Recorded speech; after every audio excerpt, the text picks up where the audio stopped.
दिल्ली में कोरोना मरीजों का इलाज लगातार जारी है और अब बात करेंगे बाढ़ की विनाश लीला की। बिहार के लिए बाढ़ वो त्रासदी है जिसका दंश लाखों लोग हर साल झेलते हैं।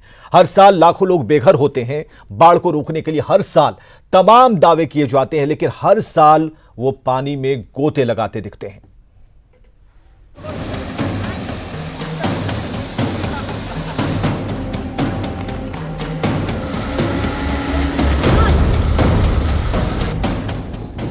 सहरसा की ये तस्वीरें बता रही हैं कि हालात कितने भयावह हैं। नेपाल में भारी बारिश की वजह से कोसी के जलस्तर में बेतहाशा इजाफा हो रहा है। अभी तक नौहट्टा प्रखंड के तकरीबन 2 दर्जन गांवों में पूरी तरह से पानी घुस चुका है। घर के बाहर से लेकर आंगन तक पानी ही पानी है। नेपाल के बड़ा क्षेत्र से लगातार जो है जल स्तर में वृद्धि हो रही है, जिससे जो है नौहट्टा प्रखंड के जो है कई गांव जो है जल प्लावित हो गया है। यहाँ जो है घर घर पानी है, लोगों के घर में पानी है, आंगन में पानी है। यहाँ तक कि माल मवेशी जो है वो भी पानी में ही है। यहाँ जो है माल मवेशी का चारा का भी परेशानी हो रहा है और कई लोग तो माल मवेशी लेकर के पलायन भी कर रहे हैं। असई, केदली, रामपुर, छतवन ऐसे कई गाँव हैं जहाँ पानी ही पानी है। लोगों के सामने खाने पीने की भारी समस्या खड़ी हो चुकी है। अभी तक किसी तरह की कोई सरकारी सुविधा इन तक नहीं पहुंच सकी है। दिक्कत देखे छे सर, घर में पानी चल गए हन, माल मवेशी के बड़ा दिक्कत है, खाना नहीं बन रहा है। माल मवेशी कना रह रहा है, बड़ा दिक्कत है, माल मवेशी पानी में खड़ा है।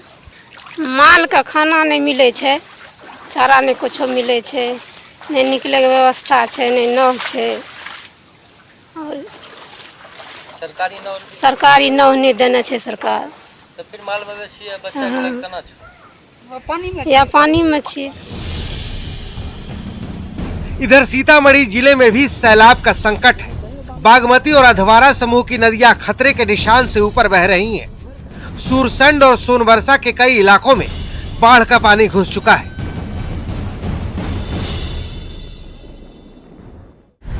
नेपाल के जल अधिग्रहण वाले क्षेत्र में लगातार बारिश होने के कारण सीतामढ़ी में एक बार फिर से बाढ़ का खतरा मंडराने लगा है। हालात ये है कि सीतामढ़ी के ढेंग, सोनाखान, डुब्बा घाट और कटौझा में बागमती नदी के जल स्तर खतरे के निशान से ऊपर बह रही है। हालात ये है कि संभावित बाढ़ के खतरे को लेकर लोगों में दहशत का माहौल है। मैं इस वक्त खड़ा हूँ सीतामढ़ी के कटौझा में, जहां आप देख सकते हैं बागमती नदी की उफनती धारा को। बागमती नदी की उफनती धारा आने वाले संभावित बाढ़ की कहानी कह रहा है। यहाँ बागमती नदी तकरीबन 3 सेंटीमीटर खतरे के निशान से ऊपर बह रहा है। कोसी और बागमती का जलस्तर लगातार चढ़ रहा है, लेकिन रविवार को गंडक ने थोड़ी राहत दी। गंडक नदी के जलस्तर में थोड़ी कमी दर्ज की गई। आप देख सकते हैं कि ये गंडक नदी का जो धारा कल उफना रही थी, अब धीरे धीरे सामान्य होती दिख रही है और धीरे धीरे निचले इलाकों से पानी भी उतरना शुरू हो गया है और गंडक नदी पूरा अपनी स्थिति में पहुंच रही है। हालांकि चंपारण के लोगों की ये राहत पूरी तरह से होने वाली बारिश पर निर्भर है। नाव यहाँ का बंद है, लोग को आना जाना बंद हो गया है। नाव जो से मवेशी रखे हैं उनका दूध गान नदी का खतरा बढ़ते हुए यहाँ आना जाना बंद हो गया। सब बंद है, अभी बंद है। तो मैंने पानी कम हुआ है कल से? ना कम हुआ है, लेकिन फिर बारिश होगा तो ज्यादा होगा। बिहार की 3 नदियां कोसी, गंगा और गंडक लगातार बारिश से उफान पर है। महानंदा, बागमती और कमला बलान का जलस्तर भी बढ़ रहा है। लिहाजा बिहार के सामने बाढ़ और बीमारी से निपटने की बड़ी चुनौती है। न्यूज़ 18 के लिए सहरसा से अनुभव, सीतामढ़ी से राकेश और बगहा से मुन्ना राज की रिपोर्ट। सावन की दूसरी सोमवारी पर आज बाबा वैद्यनाथ मंदिर में पूरे विधि विधान के साथ पूजा अर्चना की गई। गर्भगृह में मंदिर के पुजारियों ने रावणेश्वर महादेव की आराधना की और इसका ऑनलाइन प्रसारण भी किया गया। इस बार कोरोना की वजह से बाहरी लोगों का मंदिर में प्रवेश निषेध है, लेकिन फिर भी प्रशासन एहतियात के तौर पर मंदिर की निगरानी में जुटा है। आज सुबह डीसी नैन्सी सहाय और एसपी पीयूष पांडे ने मंदिर का निरीक्षण किया। मंदिर में किसी बाहरी व्यक्ति का प्रवेश बिल्कुल ना हो, इसके लिए कई जगहों पर सुरक्षा की सख्त व्यवस्था की गई है। हर हर महादेव।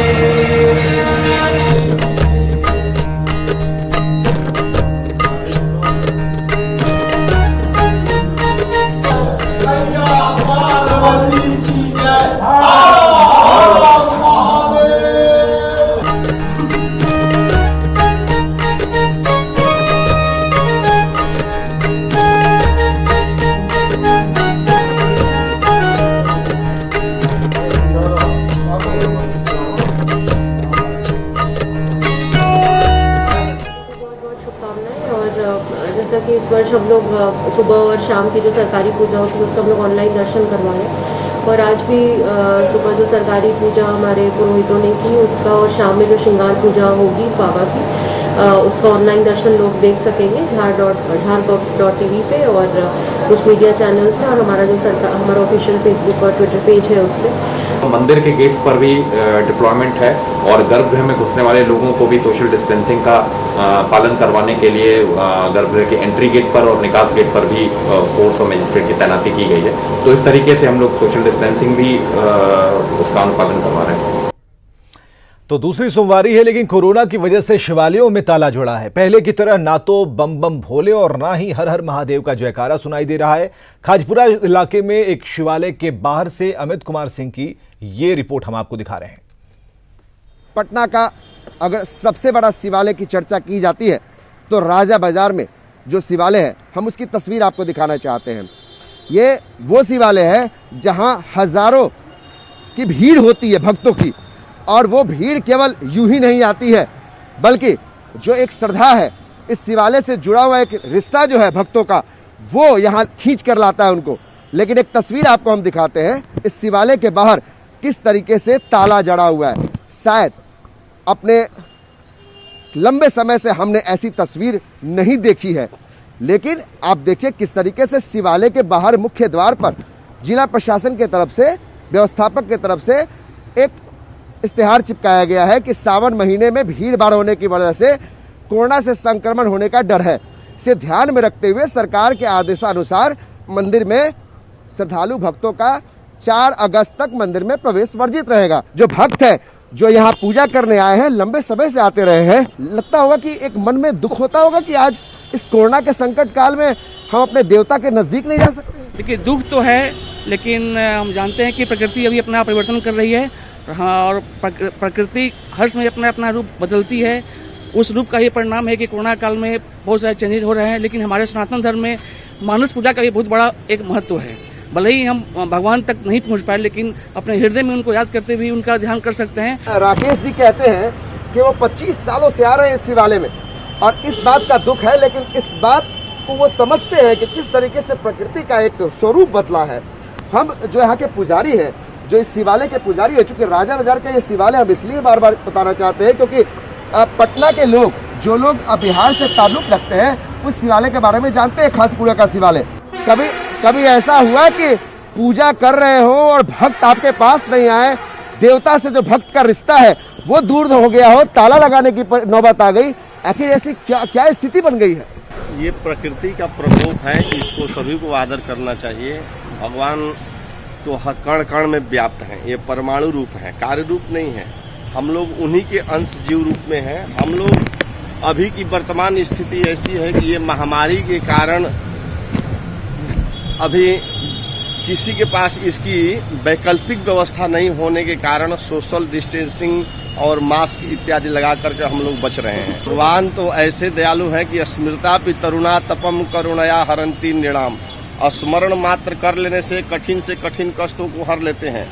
तो वैसे भगवान को हम जहाँ हैं वहीं से उनकी आराधना करके अपनी मनोकामना को पूर्ण कर सकते हैं। अपनी मनोकामना के पूर्ण कर सकते हैं। तो ये पुजारी हैं और जो भक्त हैं, हम दोनों से बात हमने की है। कैमरा पर्सन अभिषेक के साथ अमित कुमार सिंह, न्यूज 18 पटना। और खबरें लगातार जारी हैं, आप बने रहिए न्यूज 18 बिहार झारखंड के साथ।